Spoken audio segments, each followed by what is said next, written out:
Hello. In access control systems, a door is one of the most common access points. It does not require the use of expensive equipment and is easy to install. To equip a door, a lock, a door closer, a reader, a button, and a reed switch are sufficient. However, it also has its drawbacks. It is impossible to prevent unauthorized access by both employees without identifiers and unrelated individuals. When one person opens the door and several others pass through without presenting their IDs to the reader, all information about the entries will not be recorded. While sometimes possible to do without a door closer or gyroscope, it is never possible to do without a lock. A lock is connected to the access control system controller, which manages it according to the configured rules. Sigur controllers allow for the management of all types of electromagnetic, electromechanical, solenoid, motorized, sliding locks, as well as electromechanical latches. The connection scheme and control algorithms depend on the type of lock, but in general, the switching of different types of locks has very few differences. The difference may lie in the choice of relay controller and the logic for controlling the device itself. For example, electromagnetic sliding locks provide potential control, where they remain locked for the entire duration of the applied voltage and unlock only for the time the voltage is removed. Electromechanical latches, in turn, can be either unlocked or locked by applying voltage.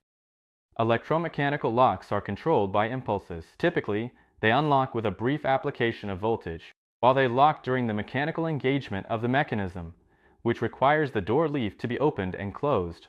There are also types of electromechanical locks that require two commands for full control, one for opening and one for closing.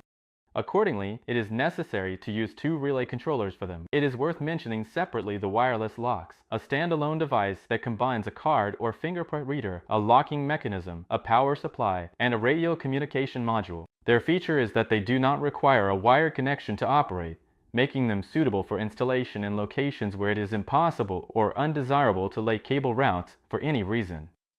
Sigur integrates wireless locks from ASA Abloy, Simon SWOS, Salto, and any locks supporting the OSS standard. More details about their connection in a separate video. Example, we will connect an E-lock to the Sigur E2 controller. Depending on the model of the controller, the name of the terminal and the parameters in the software settings may vary. The scheme is simple. The contact group controller relay connects to the power supply circuit of the lock, according to the diagram documentation. Before connecting, consider how the locking mechanisms behave if power fails.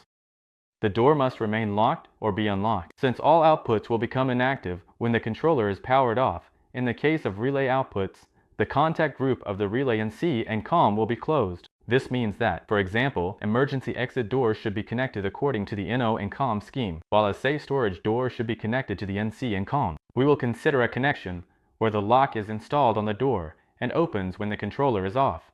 In general, we recommend using a separate power supply for the lock that meets the device's requirements. This will allow the lock to remain locked in the event of a controller power failure, provided that the lock is connected using the NC and COM terminals. Eliminates situations with incorrect power supply selection, where output voltage or current is insufficient for normal operation of all devices. Exclusion impacts self-induction EMF terminals controller when lock is far from controller. In addition, for any lock except models with built-in control modules, it is important to use protective varistors that connect to its contacts. They are included with each Sigur controller. Thus, we connect the negative of the lock to one terminal block, as well as one of the varistor leads. Next, connect the negative of the lock to the NO terminal of the relay controller. Now, connect the negative of the power supply to the COM terminal of the relay controller. Then, using another terminal block, we will connect the positive of the lock to the positive of the power supply. We will connect the second output of the varistor here. For convenience, the controller's configuration is available in a standard setup. For example, by connecting an electromagnetic lock according to the diagram in the documentation to the E2 controller, you can choose either potential control door or an impulse control door for electromechanical locks. For the E510 series controllers, the names of the preset configurations differ slightly. Thus, you can choose 2 doors for potential or 2 doors for impulse, respectively.